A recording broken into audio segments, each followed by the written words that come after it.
Hi, and welcome back for another episode of Studies. For decades, one particular Big Muff has lived in near-myth status. The late 70s V4 Op-Amp Big Muff, immortalized by Billy Corgan and the sound of Siamese Dream. It was loud, raw, and unmistakable. And by using op-amps instead of transistors, it delivered a character unlike any Big Muff that came before it. But recently, something unexpected surfaced. This is the JHS and Electro-Harmonix Big Muff 2, a pedal kind of from an alternate timeline, a design that only came to light thanks to a rare and fortunate coincidence. And in this video, we'll explore how the Big Muff 2 was discovered, what sets it apart from the classic V4 op-amp in both design and sound, and how it performs in real musical contexts. First, you hear this one inside a full mix, then we break it down in all of its tones, and finally put it head to head against the original V4 circuit to exactly where they overlap and where they don't.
To understand the Big Muff 2, we have to rewind a bit.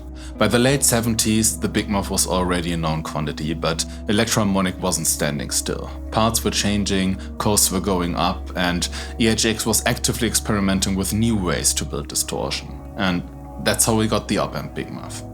Instead of the classic 4-transistor-based muff circuit, Electro-Harmonix moved to op-amps because of fewer parts and lower costs. And it resulted in a much more aggressive and immediate sound, and that version eventually became what we now call the V4. But here's the part that most people don't know. The V4 wasn't the only op-amp muff being worked on at the time. Multiple Electro-Harmonix employees were asked to come up with their own op-amp-based Big Muff designs, and only one of these circuits ever made it into production. The rest was shelved, and one of them almost completely disappeared. Almost. About 2 years ago, while researching material for a book project, JHS Pedals founder Josh Scott and his longtime friend and pedal historian Daniel Danger went to visit Bob Myers, the original designer of the Big Muff, and they started digging through old boxes in his garage, and buried in there was a schematic no one had ever seen before. This was a completely different take on the Big Muff, and instead of the op-amp layout used in the V4, this circuit used two dual op-amps. Different gain structure, different behavior, and a different idea of what a Big Muff could be. And that's the key thing to understand here. The Big Muff 2 isn't a refinement. The Big Muff 2 is an alternate path. And Josh and Daniel worked with Electro-Harmonix to bring that lost circuit back to life. And for the first time, we can actually hear what this version of the Big Muff sounds like. And that's what we're going to do in this next section.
Before we go any further, I need to set one thing straight. When I talk about the original Op-Amp Big Muff, I'm using the V5 Muff as our reference point in this video, and that's important because electrically it's the same circuit as the vintage V4. The same op-amp bass design, the same gain structure, same core sound. The only real difference is this little toggle switch over here.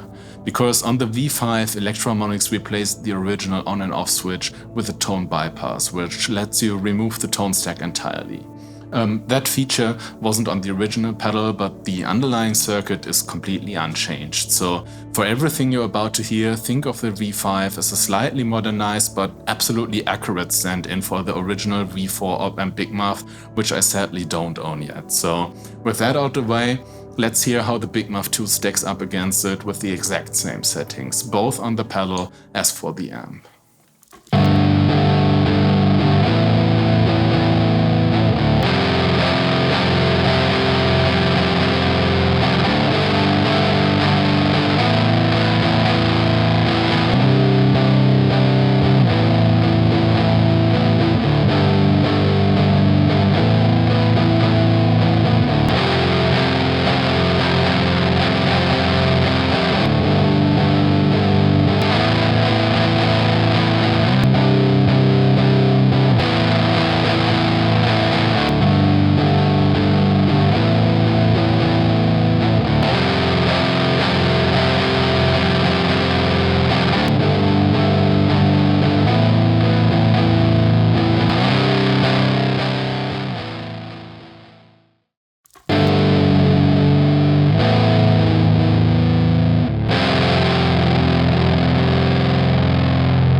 So where does that leave us?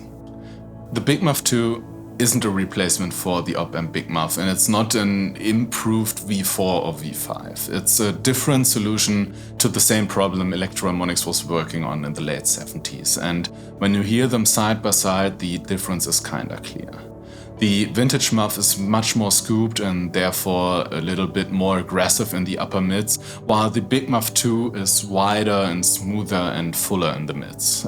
It also feels like it has even more lower frequencies going on than the original circuit, and that kind of lines up with the circuit because it's a slightly different topology, different gain structure, and built from different priorities. This isn't a revision, it's an alternate branch of the Big Muff family tree. And what makes the Big Muff 2 interesting isn't really hype or nostalgia, it's that it lets us hear a version of Big Muff history that almost completely disappeared.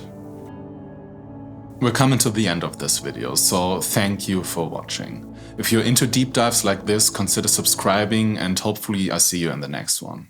Cheers.